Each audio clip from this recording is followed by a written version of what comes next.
ለቅባ መልክ የቅዠት ዓለም ሁሉ ነገሩ ነው። እንደ መዥገር ተጣብቆ አለቅ ብሎታል። ቅባ መልክ በዘመናዊ አጠራር ኢጎ የምትሉት ነው። የቅዠት ዓለም ደግሞ ሶስተኛው ልኬት ወይም ምድር የምንለው ነው። ሰው መሆኑን የምትለማመዱበት ቦታ። እናንተ ለእውነታ ምላሽ አትሰጡ። እውነታ ነው ለእናንተ ምላሽ የሚሰጠው። ይህንን በደንብ ያዙት እንዳትረሱ። የተበላሸ ዙተራ ኖሯችሁ የምትፈጥሩት እውነታ የተበላሸን እውነታን ነው ወደፊታችሁ የሚያቀርበው። ያን የተበላሸ እውነታ ተመልክታችሁ ደግሞ ህይወት ያፈር በልቷል ስትሉ ያልተፈለገ ውደትስ ነው ተተብትባችሁ የምትቀሩት። አብዛኛው ሰው ከእንደዚህ አይነት ቀንበር ውስጥ መላቀቅ አልቻለም። ባዩ ላይ የሚገኘው ማስመንጠሪያ ነክታችሁ መግለጥ የሚለውን አድምጡ። ቅዠት ሁሌም ይለዋወጣል። ታዲያ ግን የማይለዋወጥ ውሳጣዊ ማንነት የአጽናፈ ዓለም መታወቂያ የሆነ ነፍስ አላችሁ።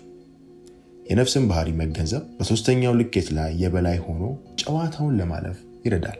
በባለፈው ተንቀሳቃሽ ምስል ነፍስን በእንስት በመጠራበት ሰዓት ላይ ደግሞ ነፍስ ናት።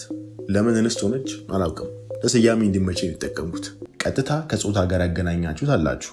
ወዴት እንዳትስቱ። እኔ ለስያሜ አንቺ ብዬ ነፍስን ጠራውኝ እንጂ ጾታ በራሱ ወንድና ሴት ሆኖ የተገለጠው በዚህ በሶስተኛው ልኬት ውስጥ ብቻ ነው።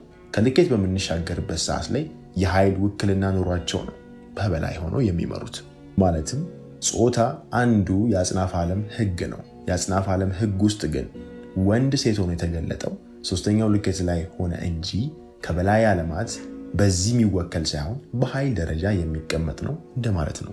ሀልዮ ማሰብ፣ ነቢብ መናገር፣ ገቢር መስራት።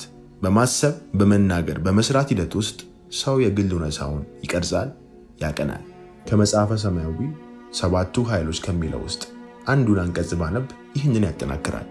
ሀልዮ ወይም ማሰብ ላይ በሐሳብ መነሻና መቁረጫ መወሰኛ ነቃ ሀልዮና ቁርጽ ሀልዮ። ነቃ ሀልዮ ስንል ከውስጥ የሚነሳው ከህቡ አእምሮ ወይ ደግሞ ሰብካንሸስ ከምትሉት ከዛ የሚነሳውን ሐሳብ የሚመራ ነው። ቁርጽ ሀልዮ ስንል ደግሞ በንቃት አእምሮ የምንቆርጠው ምንወስንበት የሐሳብ መገልገያ ነው። በነቢብ ወይም ደግሞ መናገር ላይ ደግሞ የሚወጣው ቃል ከነፍስ ማደሪያ ልብ በመፍለቅ በቃል ታሽቶ በንግግር ይወለዳል። በባለፈውም ተንቀሳቃሽ ምስል እንዳየነው ቃል ከአፍ ሳይሆን አፍ ቱቦ ነው፣ የሚነሳው ግን ከልብ ነው። በገቢር ወይም በመስራት ላይ ደግሞ የሐሳብና የስሜት ውላጅ እንቅስቃሴ ይገለገላል። ስለዚህ ሰው በማሰብ በመናገር በመስራት ውስጥ ኃይል እንዳለ ያመለክታል።